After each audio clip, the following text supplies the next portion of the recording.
예, 경영정보학 전공 배재권 교수입니다. 예, 7주차 이 강의는 중간고사 대비로 저희가 요약 컨텐츠를 제공해 드리려고 합니다. 지금 6주차까지 저희가 공부를 했는데요. 이 7주차 강의에서 이제 두 차시가 제공이 되는데 첫 번째 1차 시에서는 저희가 1장과 2장을 요약 정리해 드릴 거고요. 그 다음에 2차 시에서는 이제 3장과 4장을 요약해 드리도록 하겠습니다. 저희 주교재를 보시면 저희가 이제 중간고사 범위는 1장부터 4장까지가 되겠습니다. 그리고 주로 이제 각 챕터마다 핵심 용어와 연습 문제가 있는데요. 핵심 용어와 연습 문제를 중점으로 해서 공부하시면 될 것 같고요. 시험 유형은 단답형 문제로서 20문제에서 25문제가 출제될 예정입니다. 예, 먼저 1장 한번 보겠습니다. 1장은 저희가 빅데이터의 개요였습니다. 그래서 이제 빅데이터에 대한 뭐 정의라든지 이런 부분들, 그리고 빅데이터의 특징이라든지 이런 것들을 공부해 봤습니다. 그래서 뭐 그렇게 크게 어렵지 않은 챕터가 되겠고요. 주로 빅데이터의 개론 그리고 정의, 이 특징 위주로 공부하시면 되겠습니다. 다시 한번 1장을 보겠습니다. 일단 1장에서 이제 가장 먼저는 빅데이터가 왜 등장했는가입니다. 빅데이터가 그래서 일단 빅데이터의 등장 배경과 더불어서 빅데이터의 정의가 있었습니다.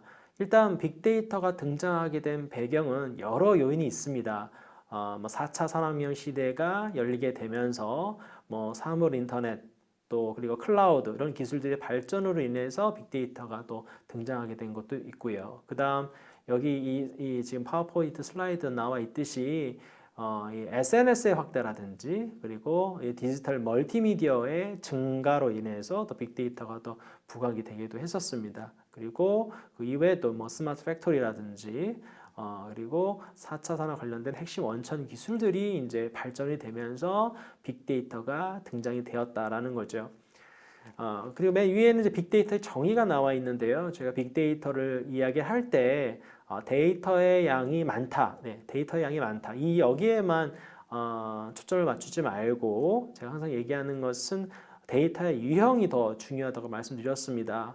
과거의 데이터라고 하면 주로 숫자와 문자 이런 데이터들이 위주였다면 이제는 영상과 이미지 데이터가 그리고 또 스마트 팩토리에 쓰이는 센서 데이터, 즉 영상과 이미지, 센서 데이터들 이런 데이터들이 더 많아지고 있거든요. 그래서 사실 이런 것들로 인해서 사실 빅데이터 시대가 열리게 되었다 이렇게 정리하시면 되겠습니다.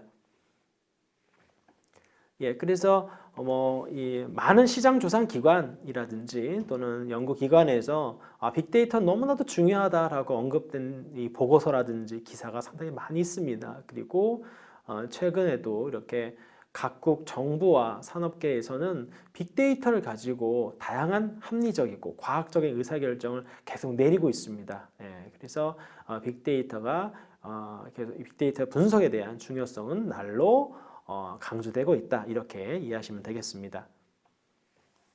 예, 기관별 빅데이터의 정의가 있었습니다. 일단 뭐 사전적 의미보다는 저희가 빅데이터 유형은 뭐 여러 형태로 이야기를 했었죠. 그래서 가장 많이 사실 인용이 되는 것은 바로 가트너가 정의 내린 3V. 이 3V가 빅데이터를 잘 정의되어 있어서 많은 사람들이 인용을 하고 있습니다. 이 3V라고 하는 거 볼륨, 그다음에 버라이어티, 벨로시티라고 했었죠. 볼륨은 거대한 용량, 데이터의 양이 많다라는 거고요. 두 번째는 제가 항상 강조하는 형태, 정형 데이터뿐만 아니라 반정형과 비정형, 버라이어티 부분이 되겠고요. 세 번째가 이제 벨로시티, 속도가 되겠죠. 아무래도 데이터의 양이 많아지게 되면 핸들링하기가 상당히 힘들 겁니다. 예, 그리고 인간이 다루기도 좀 많이 힘들 것이고요. 그래서 그런 부분들을 좀 더 빠르게 속도감 있게 분석을 하고 또 사람이 할 수 없는 것은 인공지능이 분석을 해서 이제 또 다른 한 차원 높은 의사결정을 또 저희가 제공받을 수 있거든요. 그래서 빅데이터 분석, 그러니까 빅데이터의 짝꿍은 인공지능이라고 말씀드렸었죠. 예, 그래서 그런 측면에서 이제 벨로시티까지 이렇게 해서 기본적으로 가트너는 이 3V를 언급을 했습니다. 다른 기관에서 맥킨지라든지 IDC, 뭐 국가지식재산위원회, 위키피디아 이렇게 지금 나와 있는데요. 이런 기관에서도 이 빅데이터를 정의를 내렸는데 이 3V를 다 얘기하는 그런 기관은 이제 가트너가 유일하다 이렇게 보시면 되겠습니다.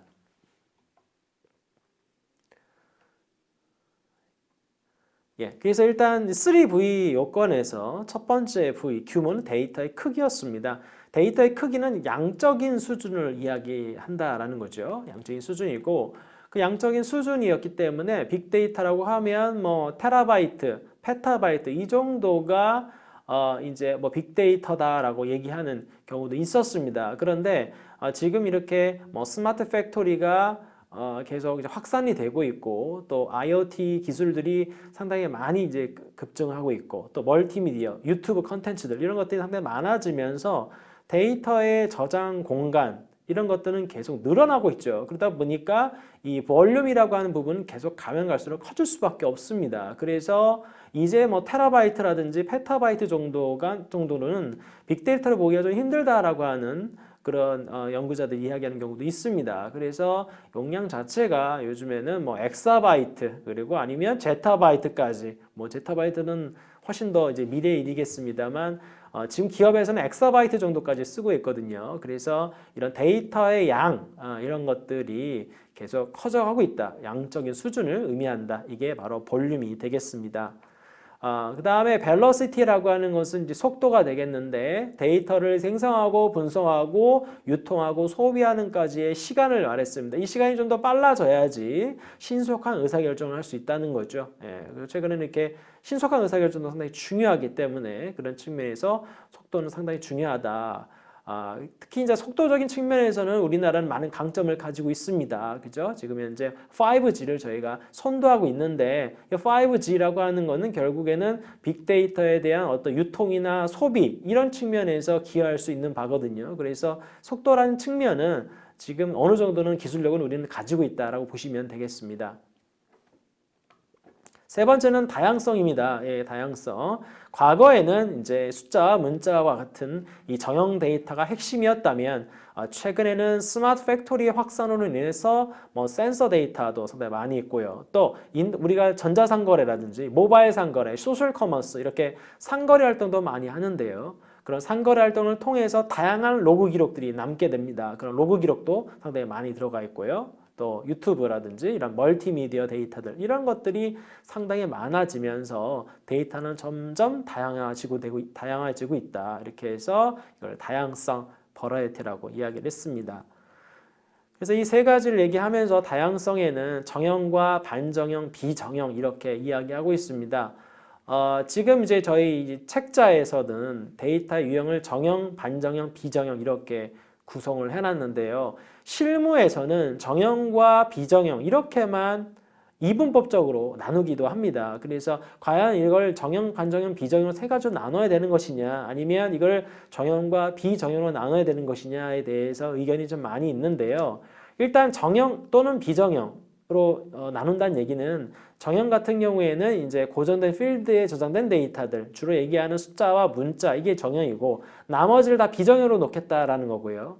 아니면 그렇게 하기엔 너무 단순해지니까 특히나 비정형은 반정형과 비정으로 나눈다. 뭐 이렇게 얘기하는 연구자도 있습니다. 그래서 저희는 이제 이 빅데이터라고 하는 학문에 따르면 정형과 반정형, 비정 이렇게 나누는 것이 일반적입니다. 그래서 이 책도 정형과 반정형, 비정으로 나눈 것이고요. 근데 실무에서는 그냥 정형과 비정 이렇게 이분법적으로 나누기도 한다라는 것을 참고로 알려드립니다.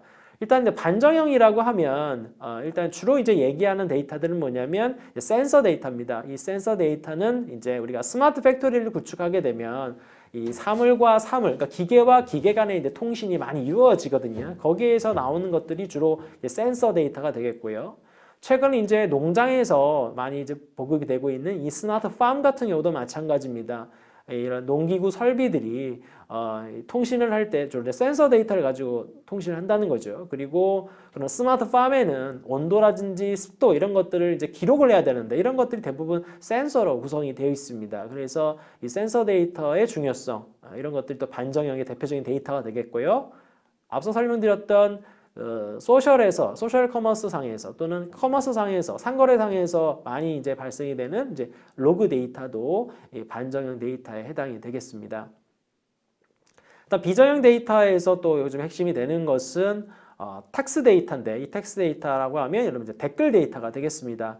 우리가 뭐 페이스북이나 트위터, 인스타그램에서 다양한 댓글들을 이제 달지 않습니까? 그래서 이런 댓글 데이터들이 주로 텍스트 데이터가 되겠고요. 그리고 기반한 이제 소셜 데이터들 그리고 이미지 데이터, 요즘 이미지 데이터도 요즘에 많이 활용이 되고 있습니다. 그리고 동영상, 음성 이런 것들을 비정형 데이터라고 합니다. 그래서 빅데이터의 다양성적인 측면 한번 보시고요. 자, 그래서 3V를 얘기했는데 최근에는 이제 5V까지도 요즘 이야기되고 있습니다. 기본적인 3V에다가 부가적인 특성으로 이 정확성과 가치까지도 이제 추가가 되는 것이죠. 그래서 일단 정확성이라고 하면 일단 빅데이터를 가지고 의사결정을 내린다.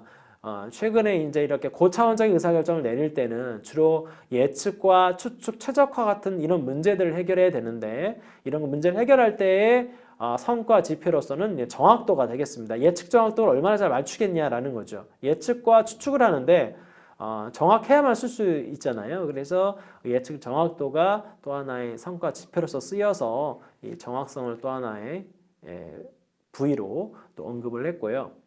그 다음 빅데이터 분석을 하면서 나온 결과물을 가지고 이런 것들로 인해서 가치가 창출이 안 된다 또는 수익이 실현이 안 된다라고 하면 의미가 없겠죠. 그래서 가치까지도 요소가 추가가 됐습니다. 그래서 최근에는 빅데이터를 정의 내릴 때 5V까지도 이야기를 한다라는 거 정리하시면 되겠습니다. 일단 두 번째 내용은 저희가 빅데이터 분석 기법, 이제 테크닉이라고 하죠. 테크닉에 대해서 공부해 봤습니다. 이 빅데이터 분석 기법에서 가장 기본적인 것은 바로 데이터 마이닝이 있었습니다. 이 데이터 마이닝은 데이터에서 숨겨진 패턴이나 규칙을 찾아내는 과정을 데이터 마이닝이라고 하는데요. 핵심은 이제 데이터란 말이죠. 일반 데이터에서 이런 것들을 뽑아내는 것이고 텍스트 마이닝은 주로 댓글 분석할 때 주로 많이 씁니다. 그 다음 웹 마이닝, 웹상에서의 여러 가지 행위들, 주로 로그 기록이라든지 쿠키 파일들을 분석을 해서 하는 경우도 있고요. 일단 소셜 마이닝, SNS 상에서의 인맥 관계가 어떻게 되는지 이런 것들 이제 분석하는 것을 소셜 마이닝이라고 합니다. 그래서 이런 다양한 마이닝 기법들이 또 있고요. 그 다음 이런 마이닝 기법들을 지원하기 위해서 요즘에 빅데이터 플랫폼, 플레임은 이제 빅데이터 분석 플랫폼입니다. 이런 빅데이터 분석 플랫폼이 요즘 많이 활용이 되고 있는데요. 이 분석 플랫폼은 결국에는 빅데이터 분석을 하는 데 있어서 좀 더 용이하게 하기 위해서 제공되는 다양한 환경들을 말합니다. 그래서 빅데이터를 저장하고 관리, 분석할 수 있는 하드웨어와 소프트웨어, 데이터베이스 기술들 이런 것들을 총망라한 것이죠. 그래서 이런 빅데이터 분석 플랫폼을 구축하는 형태가 요즘 최근에 많이 나오고 있습니다. 자, 그 다음 1장에서도 얘기한 것은 바로 빅데이터 분석가와 데이터 과학자였습니다. 빅데이터 분석가가 되기 위해서 또는 데이터 과학자가 되기 위해서는 어떠한 역량을 키워야 되냐 이 얘기가 되겠는데요. 일단 이 빅데이터 분석가는 일단 데이터에 대한 이해, 그러니까 결국 도메인 지식이 상당히 중요한 부분을 차지합니다. 그래서 내가 예를 들면 제조 빅데이터 분석을 하겠다라고 한다면 제조 분야의 이해가 필요하겠고요. 그 다음 금융 빅데이터 분석을 하겠다라고 하면 금융과 어떤 재무학 지식들이 많이 있어야겠죠. 그래서 강력한 도메인 지식이 사실 가장 기본이 되는 것들이고요. 거기 덧붙여서 빅데이터 분석가는 통계학 지식, 통계 기법들을 가장 먼저 활용하기 때문에 이 통계학 지식이 필요하고 거기에서 나온 결과가 나왔을 텐데 그 결과를 어떻게 해석하고 의사결정을 지원할 것이냐에 대한 컨설팅에 대한 능력도 상당히 많이 필요합니다. 그 다음 세 번째는 바로 테크닉 부분이 되겠는데요. 데이터 마이닝이라든지 텍스트 마이닝, 웹 마이닝, 소셜 마이닝을 다룰 수 있는 역량이 얼마나 되는가 이런 것들이 빅데이터 분석가가 가져야 할 기본적인 역량이다. 그런데 이런 기본적인 역량을 지금 제가 말하면서 이런 속성, 특징으로 보게 되면 이게 단일 전공이 아니라는 거죠. 그죠? 복합 전공, 복합 능력들이 많이 필요로 한다. 그래서 결국 이 4차 산업혁명 시대 또는 빅데이터 시대, 인공지능 시대에서는 단일 전공자는 의미가 없습니다. 복합 능력을 갖고 있는 사람, 이런 사람들이 각광을 받게 되겠습니다. 그리고 이런 복합 능력을 얻기까지는 상당히 많은 노력이 필요하겠죠. 그리고 이 단일 전공이 아니고 복수 전공을 한다거나 또는 계속된 학습이 이루어져야 된다는 거죠. 그러니까 뭐 학부를 졸업하고 나서도 공부가 끝나는 것이 아니라 회사에 가서도 끊임없이 공부를 해야만 되는 그런 환경이 지금 계속 다가오고 있는 것들입니다. 그래서 빅데이터 분석가는 융복합 전문가이기도 하고 복합 능력이 상당히 필요로 하는 그런 직종이다라고 보시면 되겠습니다. 그러다 보니까 빅데이터 분석가에 대한 어떤 가치라든지 또는 대우가 상당히 높은 것이죠. 그래서 빅데이터 분석가도 유망 직종이기 때문에 이쪽에도 관심을 가져주시기 바랍니다. 데이터 과학자는 빅데이터 분석가에서 좀 더 심화되었다. 결국 이 데이터 과학자는 빅데이터 분석가보다 좀 더 한 단계 업그레이드가 된 것이죠. 그래서 바로 데이터 과학자가 되는 건 아니고요. 빅데이터 분석가를 거쳐서 사실 데이터 과학자가 되는 것입니다.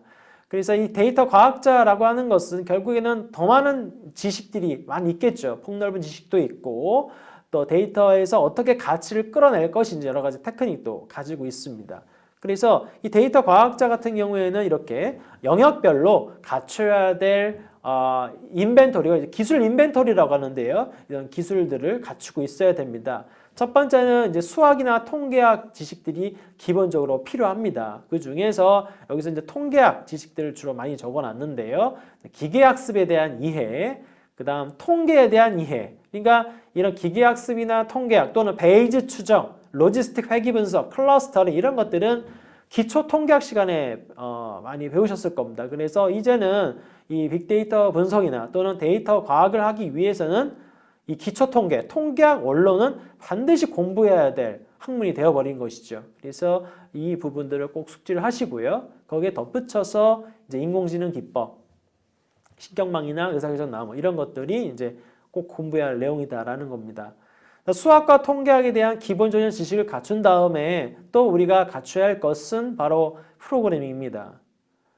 가면 갈수록 이 프로그래밍에 대한 중요도는 날로 커질 것입니다. 그 중에서 프로그래밍 언어라고 하면 여러분 흔히 아는 이제 뭐 C 언어, 자바 언어 이런 것들이 있는데 물론 C나 자바 언어도 물론 이제 중요한 언어입니다. 갖춰야 될 것이고 빅데이터 관련해서는 이제 파이썬과 R이 있습니다. 그래서 C나 자바가 좀 어려우면 파이썬이나 R 먼저 학습하는 것도 좋은 방법이거든요. 그래서 기본적으로 최근에 많이 쓰이고 있는 이 파이썬과 R 이 정도 꼭 다뤄주시길 바라겠고요.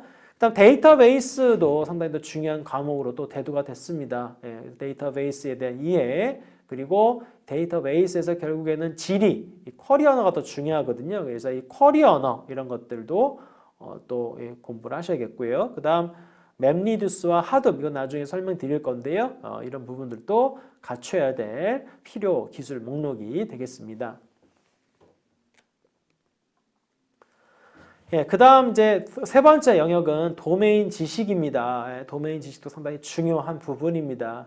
이제 우리가 빅데이터 분석가를 양성해 보면 두 부류가 있습니다. 도메인 지식이 뛰어난 부류가 있는가 하면 또 어떤 부류는 이 테크닉, 그러니까 데이터 마이닝이나 뭐 인공지능 기법 이런 쪽에 또 이렇게 잘하는 부류가 있는데요. 결국에는 이제 이 빅데이터 분석이나 데이터 과학을 성공적으로 이끌어내기 위해서는 사실 테크닉보다는 도메인 지식이 우선입니다. 그래서 제조 빅데이터에서는 제조에 대한 이해, 금융에서는 금융에 대한 이해가 먼저 이루어져야 돼요. 아무리 테크닉적인 측면, 그러니까 내가 뭐 인공지능이나 빅데이터 쪽을 잘한다 하더라도 도메인 지식이 없으면 결국에는 의사결정을 내릴 수도 없고요. 또 그걸 기반으로 해서 수익 모델 창출하기가 상당히 힘듭니다. 그래서 이런 도메인 지식, 가장 기본적인 이런 지식이 필요하다는 거 알아두시고요. 부가적으로 뭐 호기심이라든지 열정 이런 건 가장 기본적인 것들이죠. 그다음 마지막은 커뮤니케이션과 시각화가 되겠습니다. 이 빅데이터 분석을 통해서 나온 결과물들을 경영진들에게 제공해 줘야 됩니다. 이럴 때 어떤 식으로 전달할 것인지 이런 것들, 그리고 어떻게 의사결정을 지원하기 위해서 이 결과물들을 어떻게 스토리텔링해서 만들 것인지 이런 것들도 상당히 중요하겠고요. 때에 따라서는 시각화 툴을 이용해서 그래프나 차트로서 표현하는 것도 또 중요한 기술이 되겠습니다. 자, 이렇게 보면 이 빅데이터 분석가 또는 데이터 과학자의 이런 기술 목록이 상당히 많다는 걸 알 수가 있죠. 결국에는 이 복합적인 사고 지식이 그만큼 중요하다는 것입니다. 그래서 이쪽 부분에 대해서 꼭 알아두시고 이런 것들을 차근차근 또 밟아간다면 빅데이터 분석가, 데이터 과학자로 또 인정받을 수 있을 겁니다. 그래서 미래에 계속 유망 직종으로서 빅데이터 분석가와 데이터 전문가는 계속 나오고 있습니다. 그래서 최근에 또 이제 계속 이제 이 빅데이터 분석이라든지 인공지능 쪽 전문가들이 계속 유망 직종으로 계속 나오게 된 것이고요. 이런 부분들은 수업 시간에 언급해 드렸었죠. 그 다음에는 이제 빅데이터 현황과 전망이 되겠습니다. 지금 각국 정부들이 다 빅데이터 관련해서 연구를 상당히 많이 하고 있고요. 결국 연구만 하는 것은 아니고요. 인력 양성도 같이 이루어지고 있습니다. 결국에는 빅데이터 분석가와 데이터 과학자를 잘 인성을 해야만 빅데이터 산업에서 선도국가로 또 발돋움할 수가 있는 것이죠. 그런 측면에서 빅데이터 관련된 연구들이 많이 이루어지고 있고요. 주로 이 책에서는 이제 미국과 영국에 대한 사례를 중심으로 해서 이야기하고 있습니다. 우리도 마찬가지입니다. 뭐 다양한 정책을 발표하면서 빅데이터 분석 관련된 것들을 많이 사업을 하고 있습니다. 특히나 지금 보면 지자체에서 또는 공공기관에서 공공 빅데이터를 활용해서 빅데이터 분석을 많이 하고 있고요. 특히나 공공 빅데이터를 통해서 나온 결과물로 여러 가지 사업을 하게 되면 또 그 지역 주민들, 또 시민들에 대한 만족도도 상당히 높기 때문에 지자체에서는 끊임없이 공공 빅데이터를 가지고 빅데이터 분석하고 있습니다. 그래서 최근에 나온 얘기로는 요즘 이제 공무원이 되기 위해서는 빅데이터 분석 역량도 상당히 필요하다라는 거죠. 그다음에 두 번째는 범죄라든지 또 이런 쪽도 자연재해, 탈세 방지, 복지 쪽에서도 빅데이터가 많이 활용이 되고 있는데요. 이것도 대부분 다 공공 빅데이터가 되겠죠. 그리고 특히나 범죄와 관련해서는 지금 뭐 서울시라든지 미국의 로스앤젤레스, 보스턴, 뉴욕 이런 거대한 도시에서는 범죄 빅데이터 분석을 통해서 범죄 검거율을 높이고 있습니다. 그래서 좀 더 그렇게 큰 이런 도시들은 범죄 빅데이터 분석을 통해서 상당히 안전한 도시 또는 안전한 나라로 탈바꿈을 하고 있거든요. 그래서 저희가 이제 공부하는 강의는 이제 금융 빅데이터 분석이지만 금융 빅데이터 분석 이외에도 이렇게 공공이라든지 공공 분야 또는 이런 기타 의료 분야 이런 부분에서도 빅데이터가 너무나 활발하게 활용이 되고 있습니다. 세 번째는 빅데이터 시대에서 또 좀 문제가 되고 있는 것은 바로 보안과 윤리가 되겠습니다. 또는 제가 수업 시간에 누누이 강조해드렸던 이 빅데이터 분석에서 항상 조심해야 할 것은 바로 개인정보 유출과 프라이버시 침해 여지였었죠. 최근에는 마이데이터 사업도 추진이 되었고요. 그리고 그에 기반해서 비식별 정보, 가명 정보와 익명 정보를 활용하는 방안에 대해서도 규제가 풀리면서 법안이 많이 마련이 됐습니다. 이런 문제들 그리고 정보윤리 프레임워크 이런 것들도 우리가 빅데이터 시대에서 우리가 논의해야 될 과제가 아닌가 싶습니다. 자, 그래서 1.5에서는 이제 빅데이터 활용 문제점과 향후 과제였습니다. 첫 번째가 개인정보 유출과 프라이버시 침해 여지가 많다. 그리고 최근에 금융기관에서 이렇게 대규모의 고객정보 유출 사례가 발생을 했습니다. 그래서 이렇게 금융기관들이 나만의 이런 금융 데이터를 수집을 해서 마케팅에 활용을 하고 있는데 그로 인해서 이렇게 정보 유출 사고가 나타나고 있기 때문에 고객 입장에서 상당히 불안감을 느끼는 것이죠. 그래서 이런 부분들에 대한 어떤 법적인 규제라든지 안정장치가 필요하겠습니다. 두 번째, 우리 빅데이터에서 또 해결해야 될 과제는 데이터의 신뢰성과 타당성이 되겠습니다.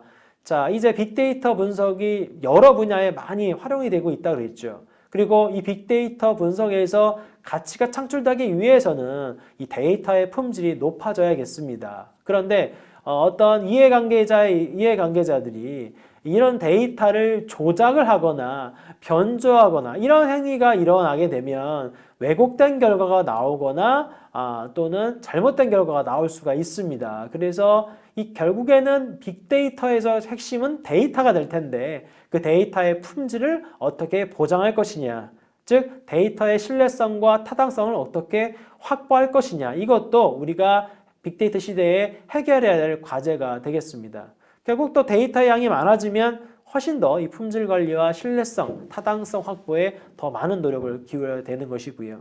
특히나 최근에 많이 이제 분석이 되고 있는 SNS 댓글 데이터들, 댓글 데이터를 가지고 분석을 하게 되는데 최근에 뭐 댓글 부대로 인해서 댓글들이 양상이 된다거나 또는 댓글을 조작하는 형태가 상당히 많이 있다는 것이죠. 이렇게 됐을 경우에는 왜곡된 결과, 잘못된 결과가 나올 수 있다. 이것도 여러분들이 고려해 보셔야 되겠습니다.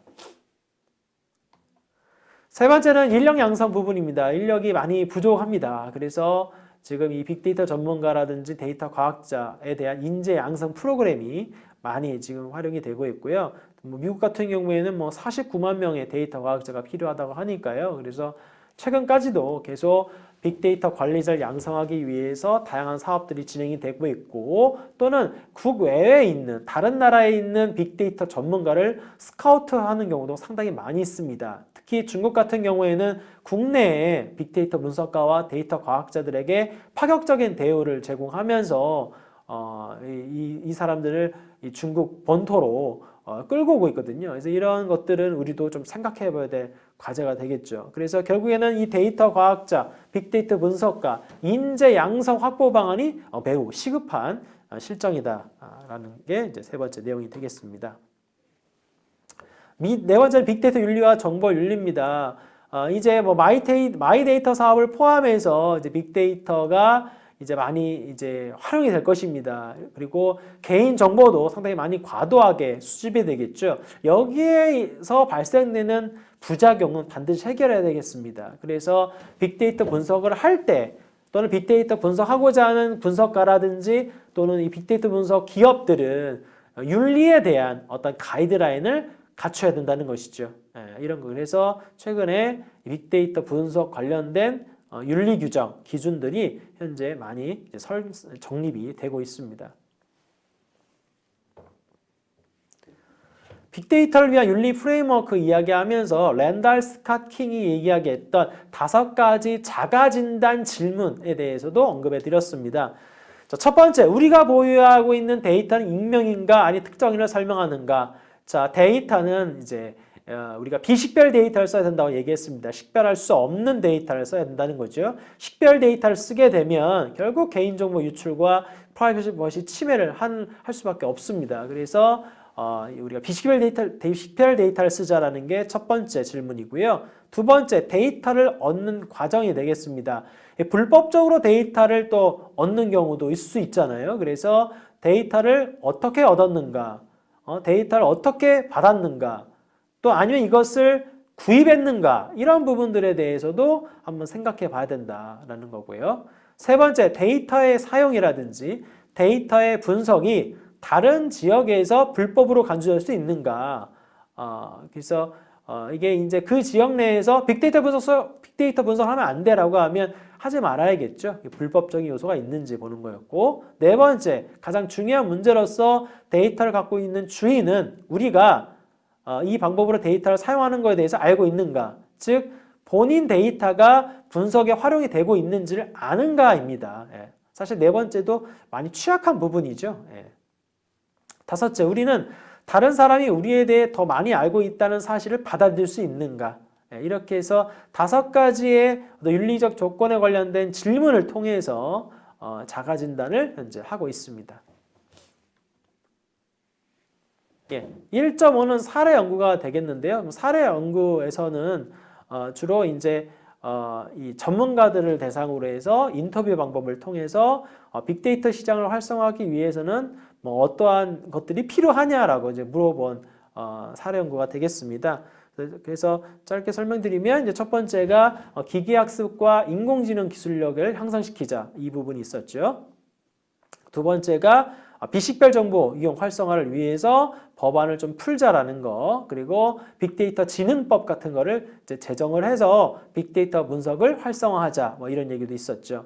세 번째 전문인력 양성 필요 계속 꾸준하게 제시가 되고 있고요. 네 번째는 정부와 공공기관은 공공 빅데이터를 가지고 있고 민간은 민간 빅데이터를 가지고 있습니다. 그런데 이 데이터가 이렇게 공공과 민간으로 나누어져 있는 것은 올바른 현상이 아니죠. 이런 것들을 통합할 필요가 있겠습니다. 그래서 공공과 민간 빅데이터가 통합이 돼서 이걸 가지고 빅데이터 분석을 한다면 그 파급 효과는 배가 되겠습니다. 다섯 번째는 거버넌스입니다. 아까 윤리 프레임워크와 같은 얘기인데요. 결국에는 데이터 분석과 관련된 어떤 표준화된 체계와 절차가 있느냐 이 부분을 이제 이 전문가들이 강조를 했습니다. 이렇게 해서 이제 1장의 내용들이 모두 마무리됐습니다. 주 교재에 보시면 이제 핵심 용어 있거든요. 그거 한번 정리해 보시고요. 그다음 연습 문제가 9번까지 되어 있습니다. 연습 문제의 답은 다 책 속에 들어가 있거든요. 그래서 책을 보시면 답을 바로 확인할 수 있겠습니다.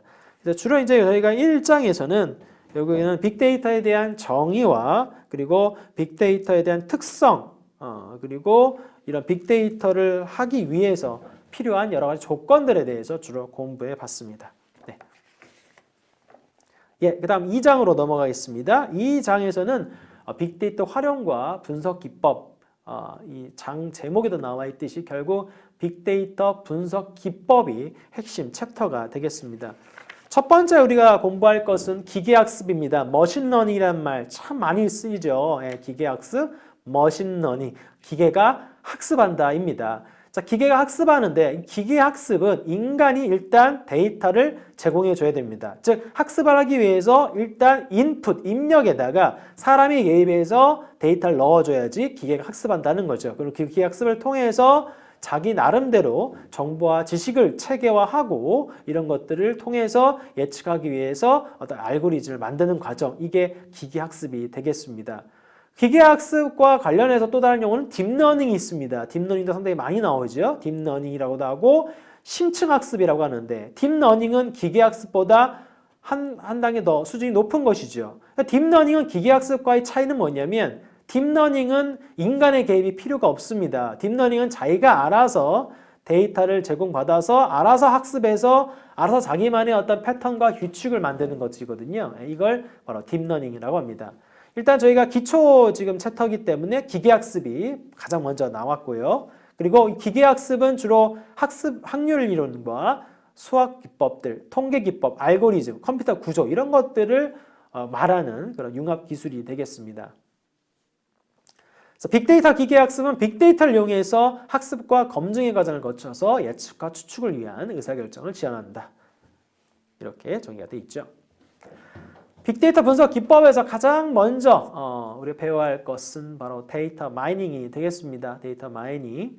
자, 이 데이터 마이닝은 말 그대로 빅데이터를 기반으로 하는데 이 빅데이터 기반에서 다양한 통계 기법과 인공지능 기법에서 분석한다 이거죠. 분석해서 결국에는 분석을 왜 하느냐? 예측과 추측과 관련된 의사결정을 지원하기 위해서입니다. 그래서 이것을 분석하는 것이고요. 그리고 이런 분석 기법을 통해서 나와 있는 것들 결과물들은 주로 규칙으로서 표현이 됩니다. 그래서 이 규칙을 가지고 의사결정을 지원하는 것이죠. 이 데이터 마이닝은 5가지 영역이 있었죠. 바로 분류와 추정, 예측, 유사집단화, 군집화의 업무 영역으로 구성되어 있는데 핵심은 분류, 추정, 예측입니다. 이 부분. 자, 봄의 절대 일단 분류가 되겠습니다. 클래시피케이션. 이 분류 같은 경우에는 주로 이제 가장 기본적으로 많이 이제 쓰이는 것들이 이제 부도 기업과 건전 기업을 분류하는 거죠. 그러니까 좋은 기업과 나쁜 기업을 분류하는 겁니다. 가장 기본적으로 할 수 있는 것들이고요. 두 번째는 이제 금융기관에서 특히 은행에서 관심 있어 하는 것은 좋은 고객과 나쁜 고객을 나누는 겁니다. 우량 고객과 불량 고객. 특히나 은행에서 가장 핵심적으로 많이 이제 하는 의사결정이 바로 대출 의사결정입니다. 개인에게, 고객에게, 어느 고객에게 이 대출을 해줄 것이냐, 그죠? 우량 고객에게 대출을 해줘야겠죠. 우량 고객에 대출해주면 원금도 받을 수가 있고, 그 플러스에서 이자도 받을 수가 있는데, 불량 고객에게 이 대출을 해주게 되면 이자와 원금을 못 받을 가능성이 크다라는 거죠. 그래서 우량과 불량 고객을 나누는 행위도 상당히 기본적인 분류 기법이 되겠습니다. 그다음 보험사에서는 이 보험과 관련된 보험 사고가 발생이 돼서 보험금을 청구하는데 이게 정상적인 청구도 있고 또는 사고를 자기가 위장해서 그죠? 위장해서 허위 청구하는 것도 있거든요. 이런 부분들도 분류에 해당이 됩니다. 두 번째는 추정입니다. 추정에서는 이제 요즘 주식시장이 상당히 좋은데요. 예, 이 연말에는 이제 이 상장 기업들이 배당을 주는 기업들이 있습니다. 그러면 이제 10월 정도 됐으니까요. 이제 조금 지나면 이제 이 배당 기업들이 이제 배당을 주게 되는데요. 이제 12월 말까지 들고 있으면 그래서 항상 이제 하반기에는 그 배당과 관련된 것들 이슈가 되겠습니다. 그래서 어느 기업에 배당을 많이 주는가, 배당금을 산출하는 거 이것도 추정이 되겠고요. 그 다음에 기업 입장에서는 고객의 평생가치 CLTV라고 있는데요. 고객이 평생 동안에 우리에게 얼마나 많은 이익을 가져다 주는지 그걸로 해서 고객 평생가치를 계산해서 고객을 등급화 시키고요. 좋은 고객에게는 등급을 올려주고 관련된 프로모션을 많이 가하는 이런 전략들을 많이 하고 있죠. 세 번째는 최근에 이제 많이 이슈가 되고 있는 예측이 되겠습니다. 소비자 구매 행동 예측도 있고요. 뭐 부도 확률 예측도 있고 환율 예측도 있고 고객 이탈률 예측, 환자에 대한 질병 예측, 그다음 날씨 예측, 그리고 항해를 추정하는 예측, 그다음에 물류회사들이 많이 쓰는 그 최적 운송 경로 예측 이런 것들도 다 예측이 있거든요. 그래서 예측과 관련 것도 데이터 마이닝의 가장 핵심적인 업무 영역이 되겠습니다. 나머지 유사 집단화, 군집화 다 설명드렸었죠. 그래서 데이터 마이닝의 이 5가지 업무 영역도 반드시 알아두시기 바라겠습니다. 예, Q&A에서 우리 얘기했던 CRISP DM, CRISP DM 5단계가 있었죠. 비즈니스 이해 및 데이터 이해, 데이터 준비, 모델링 단계, 모형 평가, 모형 구축으로 구성이 된다고 언급해 드렸습니다. 이것도 상당히 중요한 용어고요. 데이터 마이닝 표준 방법론으로서 최근까지도 실무에서 많이 활용이 되고 있습니다. 이 빅데이터 분석 기업 두 번째는 텍스트 마이닝이 있었습니다. 바로 이 댓글 데이터들, 이런 비정형 데이터들을 이용을 해서 이제 많이 쓰고 있다라는 거죠. 그리고 현재 기업에서 이제 대부분의 데이터는 다 비정형 데이터고 그 중에서도 관심 있어하는 건 텍스트 데이터. 결국 제품에 대한 리뷰 데이터들. 이걸 피드백 데이터라고도 하는데요. 이런 데이터를 계속 분석을 하죠. 결국에는 우리가 온라인상에서 물건을 살 때요. 이 구매 후기를 많이 봅니다. 그죠? 결국 구매 후기. 남들이 구매한 구매 후기가 결국 다른 사람의 새로운 구매로 이루어지거든요. 그러다 보니까 기업 입장에서는 제품에 대한 리뷰라든지 댓글에 관심이 많은 것들입니다. 그래서 이걸 가지고 활용하는 기법들이 바로 텍스트 마이닝이 되겠습니다.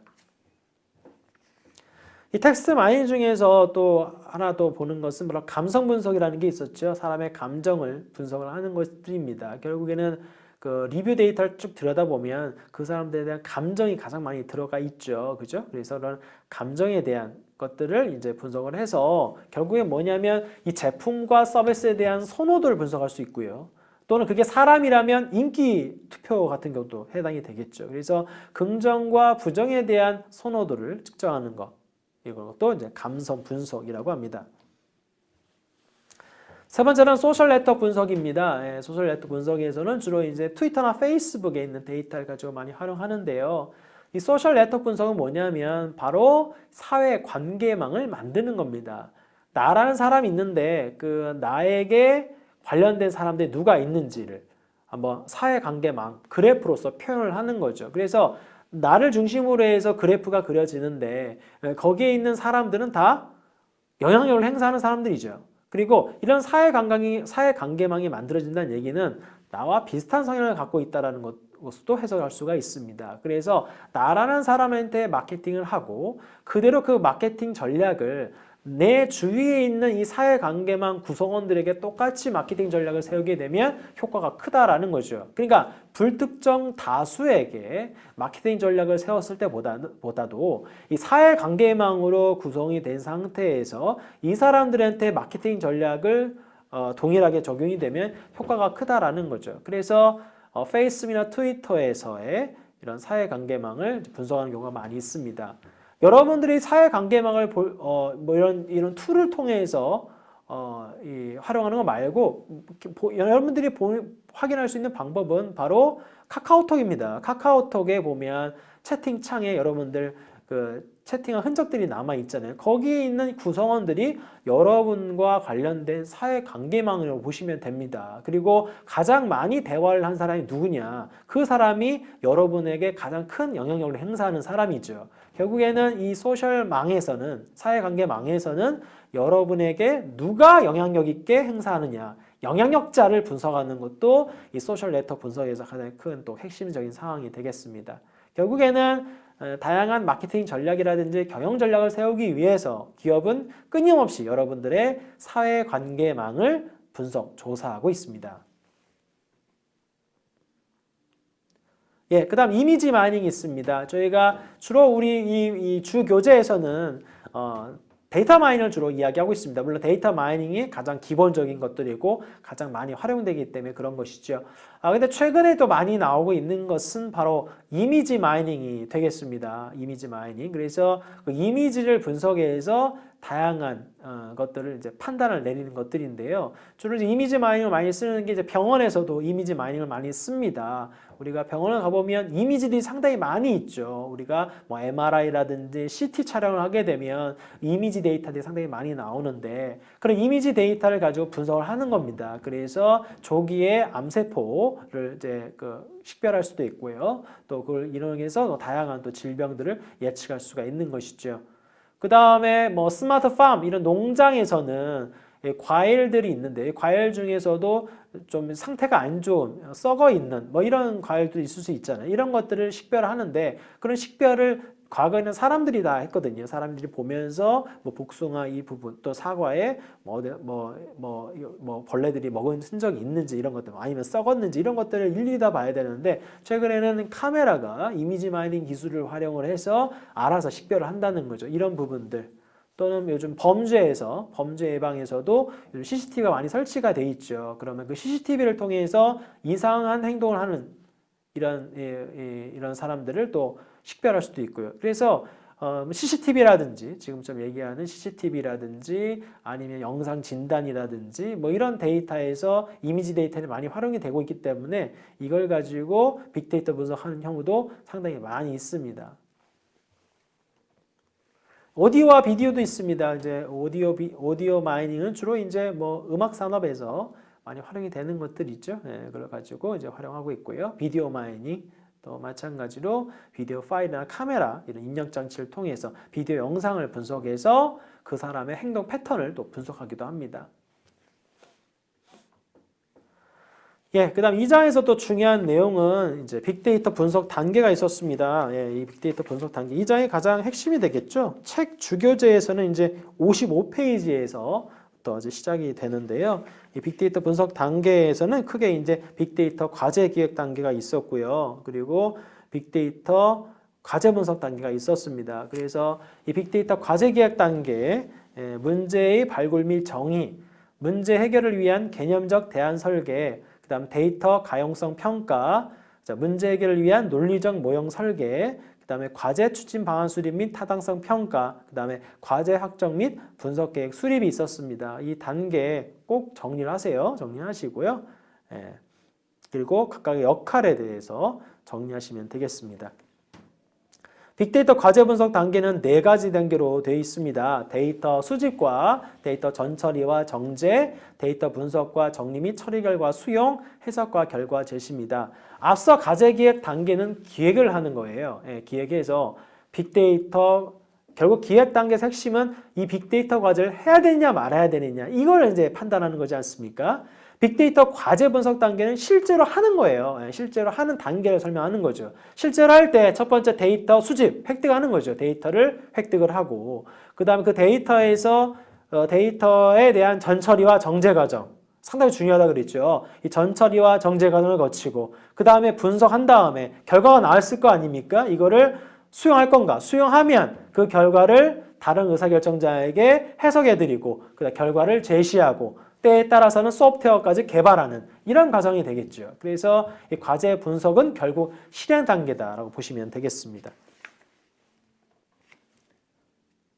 예, 그다음 2.4는 빅데이터 분석 활용 사례가 있었습니다.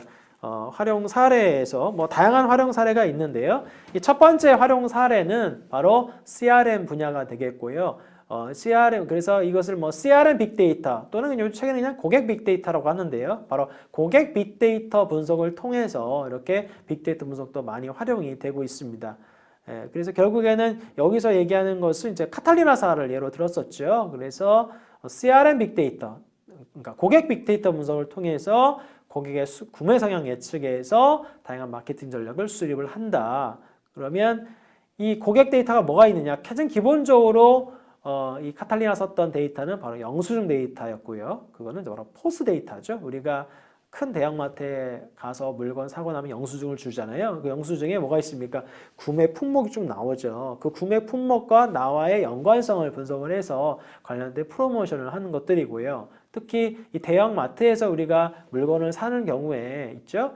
이런 물건들이 보면 결국에는 주기적으로 또는 반복적으로 사는 경우가 상당히 많이 있습니다. 그래서 이런 것들에 대해서 마케팅 전략을 수립을 하는 것이죠. 예, 많은 것이죠. 두 번째는 저희가 공부 주로 하고자 하는 게 바로 금융 빅데이터가 되겠습니다. 고객 빅데이터, 금융 빅데이터, 제조 빅데이터, 의료 빅데이터 상당히 많은 빅데이터 분야가 있는데 제가 금융 빅데이터를 하는 이유는 아무래도 이제 경영대학에서 금융학이 또 핵심이기도 하고요. 두 번째는 이 금융 빅데이터가 이 가치 창출적인 측면에서 유리한 점이 상당히 많이 있고요. 특히나 금융산업은 결국에는 뭡니까? 돈이 모이는 산업이라는 거죠. 그래서 이쪽으로 이 금융 빅데이터 분석가 쪽으로 여러분들이 취업이 된다면 상당히 높은 연봉을 받을 수가 있습니다. 결국에는 이 금융 빅데이터 자체가 또 비싸기도 하고 또 금융 빅데이터는 상당히 그 데이터의 품질이 상당히 높습니다. 예, 데이터 같은 경우에 제조 빅데이터라든지 이런 것들 보면 잘못된 데이터들 상당히 많이 있거든요. 즉 결국 그 얘기는 뭐냐면 데이터 전처리와 정제 과정이 금융 빅데이터가 상당히 수월하다라는 뜻이기도 합니다. 그래서 저희가 그런 가치 창출적인 측면 그리고 데이터의 품질과 신뢰성적인 측면에서 상당히 유리한 금융산업이기 때문에 금융 빅데이터를 저희가 다루고 있는 것들입니다. 금융이라고 하면 금융 분야라고 하면 주로 은행과 보험, 증권회사가 있죠. 그래서 은행에서는 주로 이제 대출 의사결정 관련해서 신용등급 예측이 좀 핵심이 되겠고요. 보험 업종에서는 이제 아까 앞서 말씀드렸던 정상 청구와 허위 청구를 분류하는 것 또는 보험 같은 경우에는 만기가 상당히 길잖아요. 그래서 해약을 하는 고객들이 상당히 많이 있습니다. 그래서 그러니까 보험 상품을 해약하고자 하는 고객이 누구냐 그런 것들을 이제 추정해서 또 마케팅 전략 수입하고 하고요. 신용카드 회사는 신용카드 쓰는 패턴이 있는데 본인들이 신용카드 쓰는 패턴을 벗어나게 되면 남이 썼다는 얘기 아닙니까? 그래서 신용카드의 도용 문제 이런 것들도 또 활용이 되고 있습니다.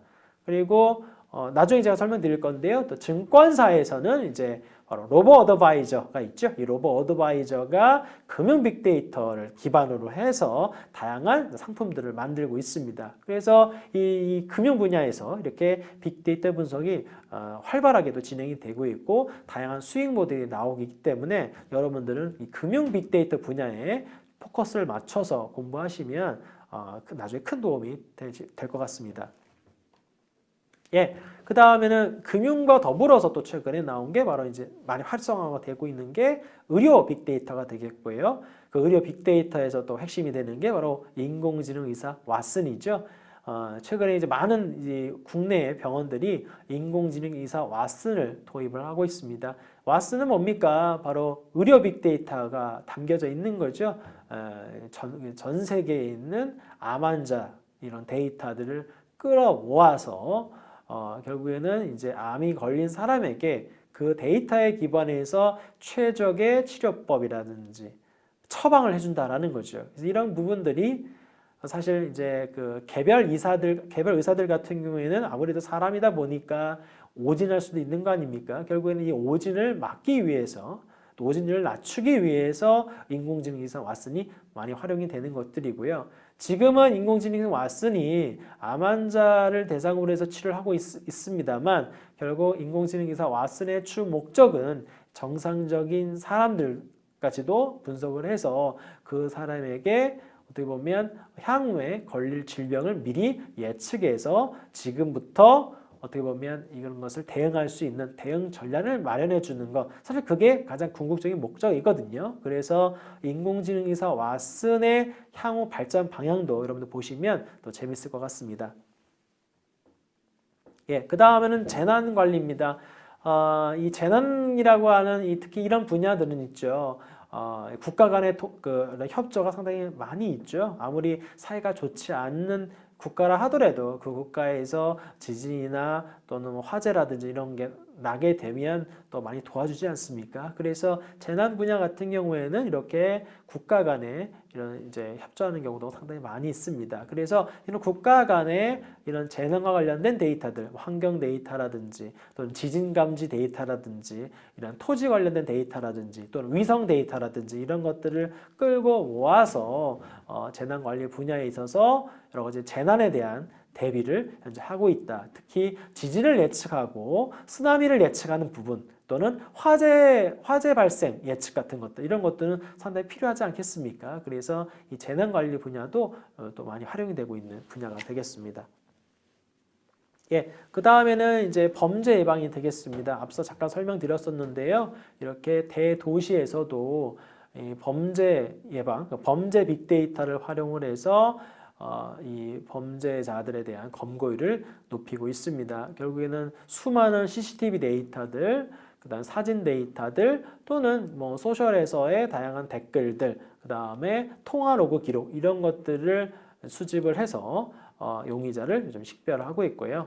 예, 많은 이제 국가들 또 도시들이 범죄와 관련된 빅데이터 분석 활용을 해서 범죄율을 높이고 있습니다. 또 LAPD 같은 경우에는 범죄 예측 서비스 프레드폴이라고 하는 걸 개발을 해서 과거 범죄 데이터 분석에서 범죄 발생 위험이 높은 장소와 시간을 예측해서 거기서 대기를 하고 있든지 아니면 그 지역을 가고자 하는 시민들에게 미리 그것을 알려주는 거죠. 그래서 이 장소와 시간, 이 장소에서는 이 시간대에 범죄율이 많이 발생되니까 이 장소를 지나갈 때는 빨리 지나가라든지 아니면 이 경찰의 도움을 받아라든지 아니면 거기를 가지 말라든지 이런 것들에 대한 정보를 끊임없이 준다라는 거죠. 뉴욕 경찰청도 마찬가지입니다. 다스라는 걸 구축을 해서요, 그죠? 범죄 조사를 위해서 빅데이터를 활용하고 있다. 이렇게 여러 분야에서 빅데이터가 많이 활용이 되고 있고요. 저희가 이번 학기에는 주로 금융 빅데이터를 다루겠습니다. 그 다음은 이제 디지털 데이터 마케팅이라고 해서 추천 시스템 나오고 있는데요. 이 추천 시스템은 이제 아마존이 가장 먼저 개발을 했다고 말씀드렸었죠. 그래서 이 추천 시스템 부분도 사실은 결국에는 고객 데이터에 기반을 해서 그 사람의 구매 패턴을 예측을 해서 이제 관련된 상품과 서비스 추천을 해주는 것입니다. 이렇게 해서 저희가 2장까지 해봤고요. 그 다음 책을 보시면 2.5의 빅데이터 분석 기업 사례가 있습니다. 사례 부분은 그냥 기업 설명이니까 이거는 넘어가셔도 되겠습니다. 2장도 마찬가지로 핵심 용어와 연습 문제 한번 풀어보시고 2장 정리하시면 좋을 것 같습니다. 예, 그래서 일단 1장과 2장 이 중간고사 대비용으로 요약을 해드렸고요. 다음 시간에는 3장과 4장 요약해 드리도록 하겠습니다. 예, 수업 들으느라 고생 많으셨습니다. 감사합니다.